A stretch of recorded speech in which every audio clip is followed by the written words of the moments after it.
Associate professor geography MSG college Bharatpur. बच्चों, आज हम आपको प्रैक्टिकल ज्योग्राफी में मापक के बारे में बताएं।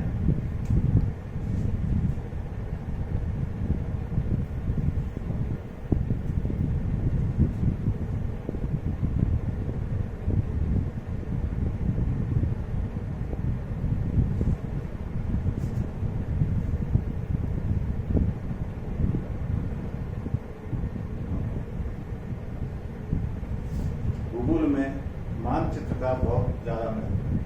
मानचित्रों को भूगोल के उपकरण कहा जाता है। बिना मानचित्र के भूगोल का ज्ञान संभव नहीं। तो मानचित्र किसे कहते हैं? धरातल पर मापी गई दूरियों को मापक की सहायता से समतल सतह पर प्रदर्शित करना मानचित्र कहलाता है। या पृथ्वी अथवा उसके किसी भूभाग को निश्चित मापक की सहायता से धरातल समतल धरातल पर दर्शाना या कागज पर दर्शाना मानचित्र कहलाता है। तो मानचित्र के लिए सबसे पहली शर्त है स्केल, यानी मापक का होना चाहिए। अगर मानचित्र मापक के अनुसार नहीं है तो उसे मानचित्र नहीं कहेंगे, उसे आवीक्षण मानचित्र या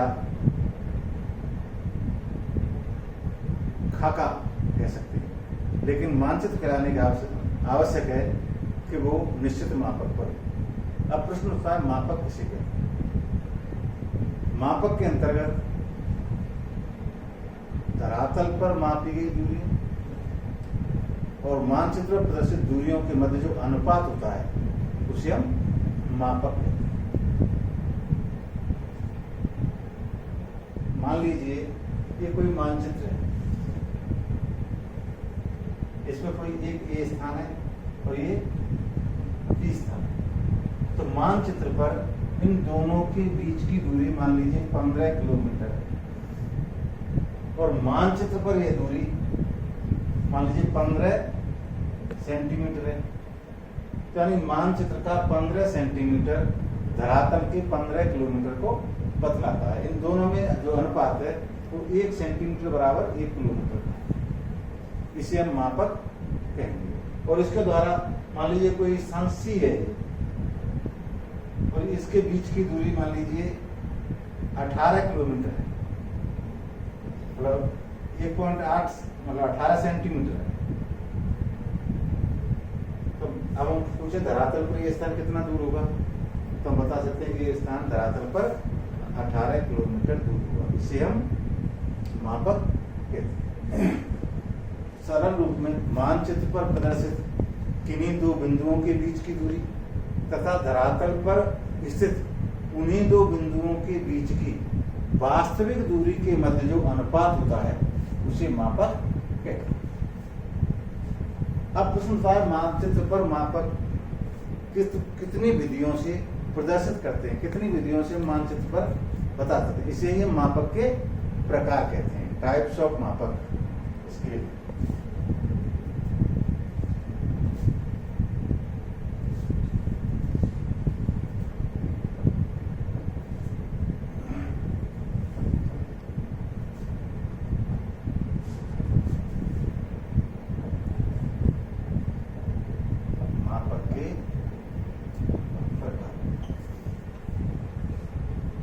मानचित्र पर मापक प्रदर्शन की विधियों के आधार पर मापक 3 प्रकार के होते हैं। नंबर 1 कथनात्मक मापक।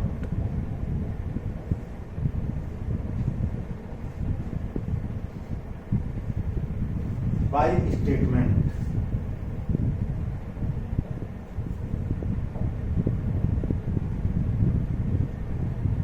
यानी जब मानचित्र पर मापक हम मात्र कथन के द्वारा प्रदर्शित करते हैं तो उसे हम कथनात्मक मापक कहते हैं। जैसे 1 सेंटीमीटर बराबर 1 किलोमीटर या 1 इंच बराबर 1 मील, 1 सेंटीमीटर बराबर 2 मीटर या 1 इंच बराबर 3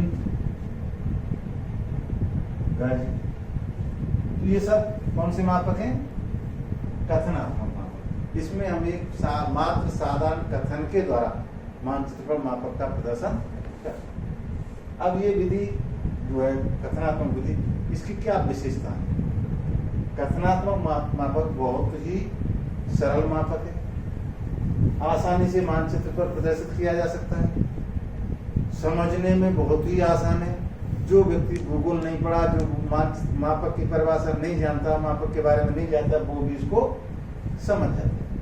उदाहरण के लिए जब हम अपना घर बनवाते हैं, प्लॉट लेते हैं, तो प्लॉट का जो हम आर्किटेक्ट से नक्शा बनवाते हैं, तो उस नक्शे को हम किसको दे देते हैं?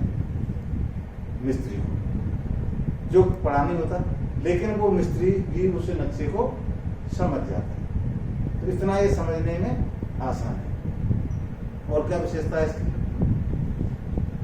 माप की इकाई का उल्लेख होता है, जैसे सेंटीमीटर, किलोमीटर, इंच, मील, जो भी माप की इकाइयां हैं उनका उल्लेख किया जाता है। ये जो विशेषता है माप की इकाई का उल्लेख है, यही विशेषता इसकी कमी बन जाती है। कमी कैसे बन जाती है? कि ये जो कथनात्मक मापक है, इसका अंतरराष्ट्रीय स्तर पर प्रयोग में कठिनाई आती है। क्यों आती है अंतरराष्ट्रीय स्तर पर प्रयोग में? क्योंकि विभिन्न देशों में माप की अलग अलग प्रणालियां प्रचलन में हैं। माप की अलग अलग इकाइयां प्रचलन में हैं। जैसे भारत में दो माप की इकाइयां प्रचलन में हैं, इंग्लिश प्रणाली और मीट्रिक प्रणाली। तो इसमें इंग्लिश प्रणाली में सेंटीमीटर, किलोमीटर तक आते हैं, सेंटीमीटर, और आपके इंग्लिश प्रणाली में इंच, फीट, गज, फलांग, मील, या उदाहरण के लिए रूस में जो माप की इकाई है वो पेल्टज और वर्स्टज है। क्या है? पेल्टज और वर्स्टज। तो मानो रूस का बना हुआ मानचित्र है और उस पर लिख रहा है एक पेल्टज बराबर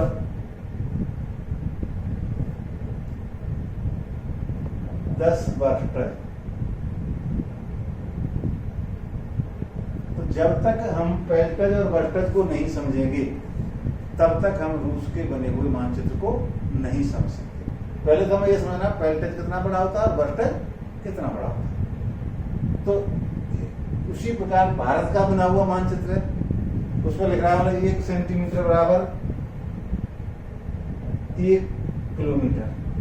तो रूस में जब जाएगा तो रूस वाला व्यक्ति जब तक सेंटीमीटर और किलोमीटर को नहीं जानेंगे, तब तक इसको नहीं समझेंगे। तो अंतरराष्ट्रीय स्तर पर इसमें प्रयोग में कठिनाई।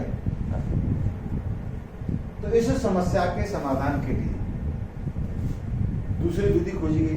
कहते हैं आवश्यकता आविष्कार की जननी है। तो जब हमें आवश्यकता हुई तो दूसरी विधि को हमने खोजा, और दूसरी विधि है आपके RF विधि।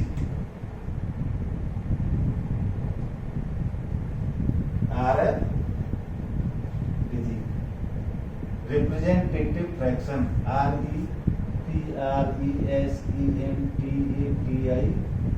Representative fraction, FRACTION, representative fraction. Hindi में कहते हैं इसको प्रतिनिधि भिन्न विधि या निरूपक भिन्न विधि। ये जो प्रतिनिधि भिन्न विधि या निरूपक भिन्न विधि है, इसकी कुछ विशेषताएं हैं।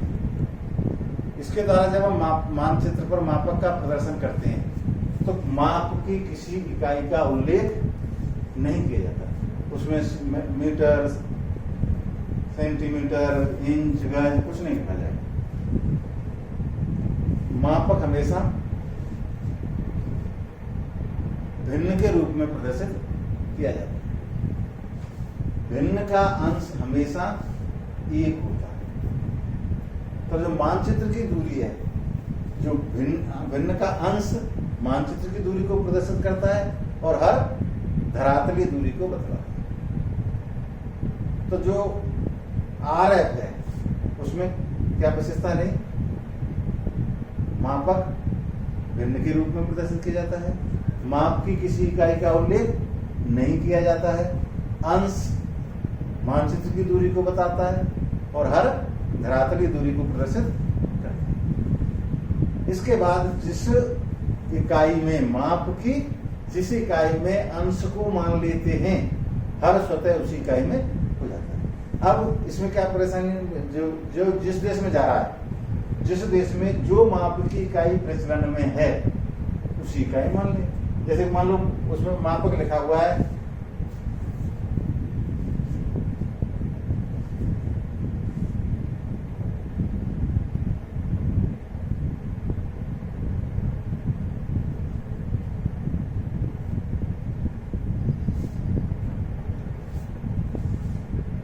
RF 1:100।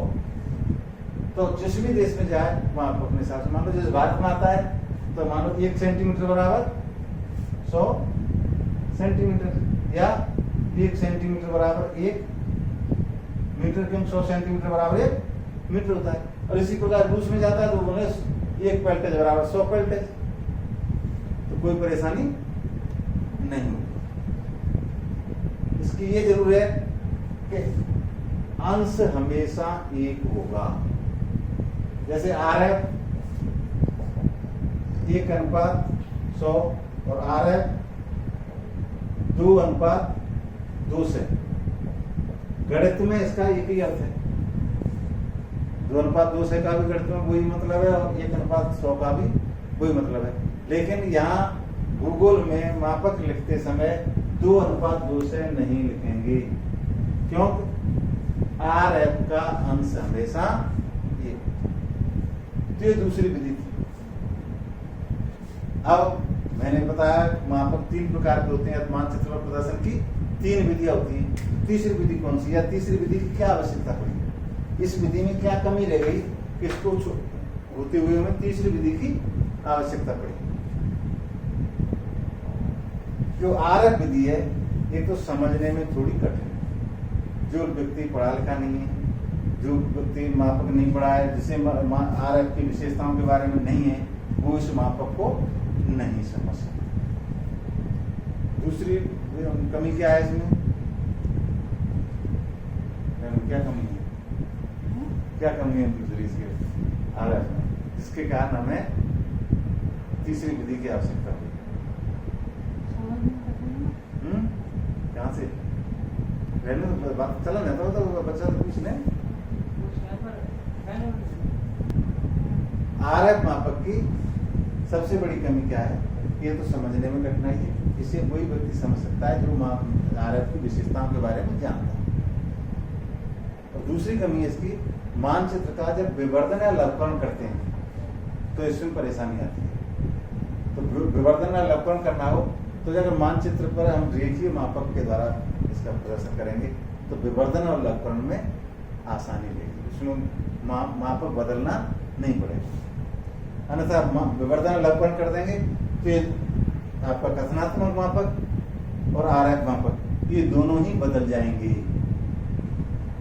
तो कौन सा विवर्धन लवकरण कर रहे हैं मानचित्र का, तो कौन सा मापक को काम में लेंगे हम? रेखीय मापक या तीसरा आलेखी मापक या ग्राफीय मापक। तो तीसरी विधि है आलेखी मापक या रेखीय मापक।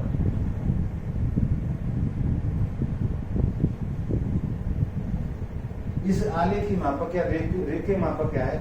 इसमें मानचित्र पर एक रेखा खंड के द्वारा मानचित्र पर मापक का प्रदर्शन किया जाता है।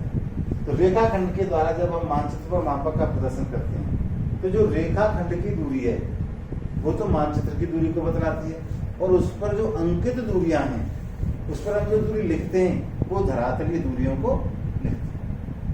तो इस प्रकार जब एक रेखा खंड के द्वारा मानचित्र पर मापक का प्रदर्शन किया जाता है तो उसे रेखीय मापक कहते हैं। और ये रेखीय मापक मानचित्र के विवर्धन और लवकरण के लिए सबसे उपयुक्त है। तो इसी प्रकार मानचित्र पर हम 3 विधियों के द्वारा, कथनात्मक विधि बाय स्टेटमेंट, दूसरा RF विधि और तीसरा रेखीय आलेखी विधि द्वारा मानचित्र का प्रदर्शन करते हैं। विधि के आधार पर मापक 3 प्रकार के होते हैं: कथनात्मक मापक, RF मापक या निरूपक भिन्न मापक, और तीसरा आलेखी मापक या रेखीय। ये थे मापक के प्रकार। धन्यवाद।